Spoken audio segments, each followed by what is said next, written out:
at that place, what he asks them to do with that information.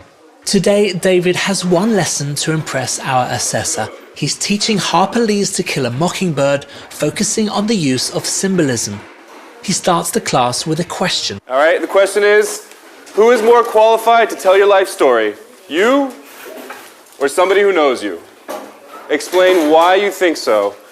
You or somebody who knows you? I would say me, because someone that knows me might not know my whole life story. I think that nobody lives my life, and they're not with me every second of my life, so I know myself the most.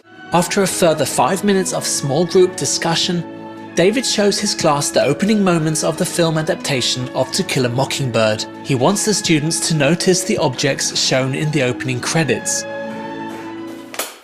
All right, what's the last image that we see before this image? Gina? The whistle. We see a whistle. What's something else that we see?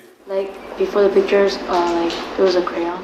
And then, she's drawing with a crayon. And we see a lot of different objects, right?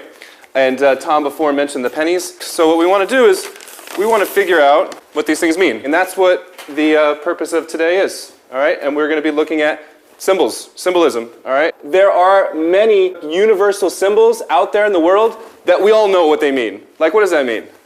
Stop. It means stop everywhere.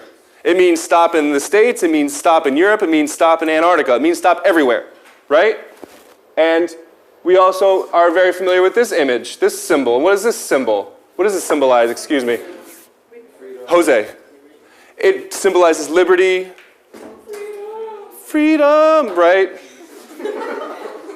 Anything else? Peace, maybe, right? And let's just get a basic definition.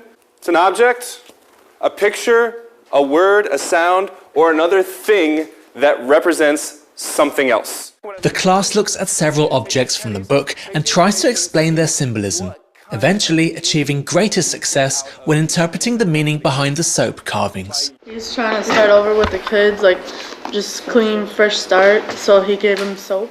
All right, I like this. This is good. This is getting closer this is getting closer. We're a lot closer. So what's Boo trying to tell the kids? Gerard, what did he say? Nora, what did he say?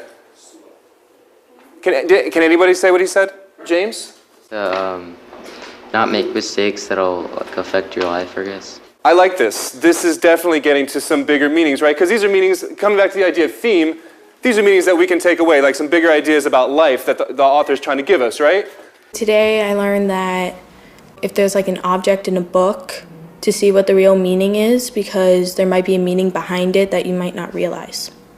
I think I learned how to look deeper into the books to find things that the author may have put in for a reason, not just that she'd picked out of a hat, or, as Mr. Preto said. What did we do today? We tried to interpret some symbols, right? We were looking at objects, and we were looking at them knowing in our head that they mean something else. And writers do this often. What I want you to start looking for in your independent reading, and in this book as well, is for bigger meanings behind the objects and other kind of random stuff that are put into books. So please push in your chairs and have a nice weekend.